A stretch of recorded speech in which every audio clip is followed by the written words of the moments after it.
programa del profesor Se Anticipa. Hoy vamos a hablar de datos electorales. Mi nombre es Víctor López y estamos a 48 horas de unas nuevas elecciones generales en verano. Las primeras como tales en este tiempo, el día 23 de julio, una fecha muy señalada también para mí. Ese día pues tendremos resultados por la noche que hoy tratamos de anticipar, ¿no? Es un reto bonito para alguien que se dedica toda su vida al tema de predicción, para alguien que le gusta anticiparse en el tiempo, ¿no? La cuestión es la siguiente: en ese reto voy a abordar la realidad que hay en este momento y a partir de ahí sacar unas conclusiones. Después, mi otro yo, el de dentro de 48 horas, juzgará, y vosotros mismos, sobre esta cuestión. Vamos con ello y vamos a hablar de datos. Mirad, según la ley electoral en España, bueno, hace ya años, quizá habría que reformarlo, se delimitó pues a una semana antes el tema de la publicación de encuestas y hasta el 17 de julio hay una foto finish de cómo iban las encuestas. Hay encuestas en nuestro mapa, pues hay encuestas que realizan muchas empresas para determinados medios. Así funciona en todos los sistemas y también en el español. Bueno, pero hay una cosa muy interesante que yo utilizo ya hace tiempo, que incluso he aplicado yo en algún caso, pero ahora me lo da bien hecho y con bastante buen criterio la Radio Televisión Española. Podéis visitar la página. Una cosa es el último día que se podían publicar, que fue el 17 de julio, y otra es en esa foto cómo quedaba la historia. Bien, pues con una media ponderada de acuerdo al número de encuestados, es decir, al tamaño de la muestra y al tiempo en cercanía hasta ese 17 de julio, Radio Televisión Española hace algo interesante, que es coge o extrae todas las informaciones publicadas sobre encuestas y hace esa media para sacar un valor promedio de esa información. La cuestión es bastante mejor que la que ofrece, por ejemplo, el CIS. De eso hablaré mínimamente después. Y bueno, por eso la cuento aquí, es pública, la podéis consultar y ahora mismo trae estos datos. Ahora mismo por bloques está analizado aquí, pero bueno, en cuanto a los dos grandes partidos, da la victoria al PP. Todas las encuestas lo hacen, todas, y digo todas, salvo una, después hablaré también otra vez de eso, voy dejando para el final. Y bueno, este promedio deja unos 142 diputados para el PP, por unos 106 para el PSOE. Incluso en promedio, este promedio de Radio Televisión Española da la mayoría absoluta al posible bloque de la derecha y no la da al bloque de la izquierda. Incluso también da algo más de diputados a Vox que a Sumar. Se llevan muy poquito, es verdad, pero pues 36 da a Vox, en promedio 33 a Sumar. Un poco la información que quedaría de esta manera en cuanto a porcentaje de voto, pues estaría en torno a 6 puntos por encima del PP del PSOE y bueno, estarían bastante empatados Vox y Sumar. Hay un empate técnico realmente, ¿no? Y luego las que son bastante claras y que van por la misma línea es Esquerra Republicana de Cataluña, Junts e incluso las vascas, PNV, Bildu y bueno, incluso el BNG, que también le da alguno, incluso al PNV creo que, a Unión del Pueblo Navarro, creo que le da un escaño también. Mirad, aquí tenéis un poco la información comparada con las últimas elecciones. Bueno, todo esto os aconsejo que le echéis un vistazo porque la verdad que está bastante bien si queréis toda esa información y es un promedio. ¿Qué daría? Pues al PP estaría en torno a los 142 diputados. Es una información bastante correcta. Mirar la evolución de esas encuestas en un punteo. También muy interesante que veamos cuál es la evolución. El PP ha ido ganando por ese efecto de mejora del bipartidismo, igual que el PSOE ha ido ganando también algo en el último tramo de la carrera, digamos. Por contra, Vox ha ido bajando algo y Sumar, con muy poca historia, porque realmente como partido tiene muy poca historia, incluso conjunta primero con Unidas Podemos, hasta que deciden unirse, y bueno, pues ha hecho un balance ahí bastante estable, estático, pero con bastante error, porque es una fuerza como grupo del resto, además, y bueno, pues con poca historia informativa en encuestas, ¿no? A la hora de preguntarte, pues hay gente que incluso puede dudar qué es o saber a lo que se atañe en ese efecto. Bien, pues esta es la primera conclusión, 142 a 106, y en torno a 33, 35, 36 Vox Sumar. ¿Vale? Si sumamos los 36 con los 142, sí que estaríamos en 178 y tendríamos esa mayoría absoluta posible y factible. Vamos a ver alguna cosa más de algún dato interesante por circunscripciones para tomar una decisión final o un poco la apuesta final para mi otro yo, como he dicho, dentro de 48 horas, y para vosotros, bueno, pues que lo corroboremos.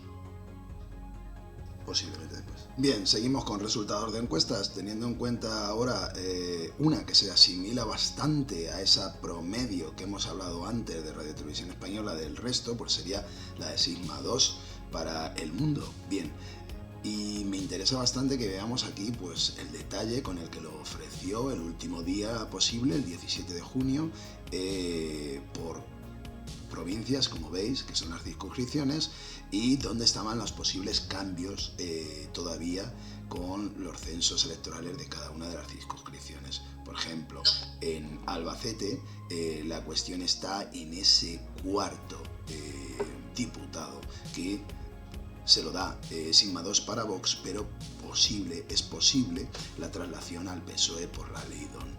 Bueno, pues es muy interesante porque lo que hace es, con cada uno de ellos, veis que lo que prepondera es el azul, pues dar la información para cada una de las circunscripciones. Digo el azul, que sería el PP, ¿no? El cómputo general daba, en este caso, digo, bastante aproximado a lo que daba el promedio de Radio Televisión Española, 147 para el PP, 108 para el PSOE, Sumar 34, y Vox 29. En este caso, como vemos, Vox se quedaría un poco por debajo del promedio que habían dado en Radio Televisión Española, y Sumar sería el tercer puesto. Bien, si sumamos, en este caso también da, porque tendríamos la suma 176. Bueno, hay incluso UPN, que es Unión del Pueblo Navarro, que podría perfectamente sumarse ahí, pues como digo, estaría en 177, mayoría absoluta para el bloque de derecha también. Bien, es interesante que la veamos y por ir comparando, ¿no? Por otro lado tenemos a la publicación que se hace en ABC GAT 3, bastante extremo, y ahora voy un poco a los extremos en cuanto a la información que da Chavila, pero que es interesante también, ¿no? Que esta es una de las encuestas que pone al PP con más de 150 diputados, en concreto 152, y 28 para Vox, mientras que para el PSOE pues le otorga también más que el otro promedio, 115, pero a Sumar le da 24. Es decir, como veis, en este caso la encuesta lo que hace es a los partidos grandes le da algo más de diputados. Podría pasar así por, otra vez, las consideraciones de la ley DON. En este caso, pues también estaríamos en una mayoría absoluta posible de la derecha. Y ahora vamos al caso más loco, y es así, el que pagamos todos los españoles.